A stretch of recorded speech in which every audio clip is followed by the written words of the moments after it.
Hello, my name is Pragyan Paudel, and today I'm doing the informative speech for Dr. Phillip Jenkins' class on the American prison system.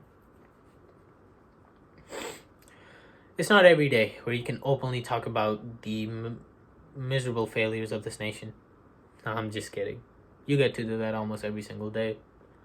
For a nation that boasts about being the greatest country in the world, it surprisingly has a lot of shortcomings. One of the major ones being its prison system and the blatant racism and the corporate greed behind the entire establishment.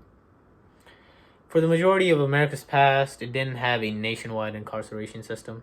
There were numerous holding jails where people were held for petty crimes, and for the more serious ones, it was the death penalty. That all changed after the Civil War. The end of the Civil War brought freedom to almost 4 million slaves, which is quite hypocritical for a country that always boasts about equality and freedom. This didn't sit right with the white man, as he couldn't stand to see black people get basic human rights, and that sparked an idea in his head. Since slavery was illegal because of the 13th Amendment, he decided to take the legal route instead and created an institutionalized version of slavery, the prison system. The prison system was created in 1891, while some sources claim that it was created the moment the Civil War ended. No matter when it was created, its sole purpose was to make sure that black people remained second-class citizens to their white counterparts. The story of Florence Minter paints a picture which really helps us visualize what was really going on at the time. Florence was a child of an interracial marriage in the 1870s, meaning her father was locked up for prison for the majority of her childhood as interracial marriage was illegal at the time. At the moment, state population prisons were largely white.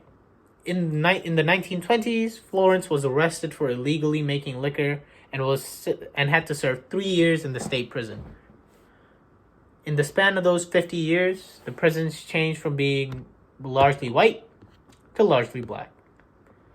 The reason for this drastic change in the demographic in such a short period of time can only be explained by the emancipation of the slaves. About 4 million black Americans were freed. However, they had no education, no place to live, and definitely no place to go to work. So the only options they had to survive was to commit petty thefts to feed themselves and to live out on the streets because they had no other place to go. Seeing this, the government heavily criminalized petty thefts and homelessness, which in turn created a change in the prison system in such a short amount of time. And this is just the beginning of an already broken system. As racist as the incarceration system was back then, surprisingly, there weren't that many prisoners. There were about 91,000 when Florence was in prison. Do you know what the number is today?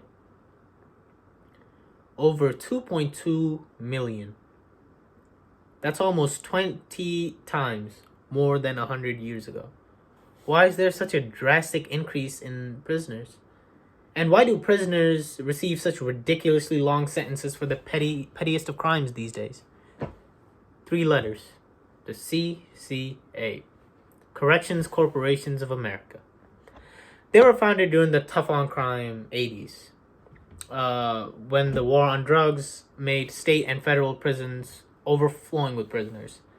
Since these prisons were understaffed and outdated, private American corporations decided to take matters on their own hands, and the CCA was born. Soon, almost every prison in America was under corporate control, meaning that almost every prison in America was profiting by incarcerating people. These private prisons also practiced handing out twice as many infractions compared to the government regulated prisons, according to Anita Mukherjee, an assistant professor of actuarial science at the University of Wisconsin.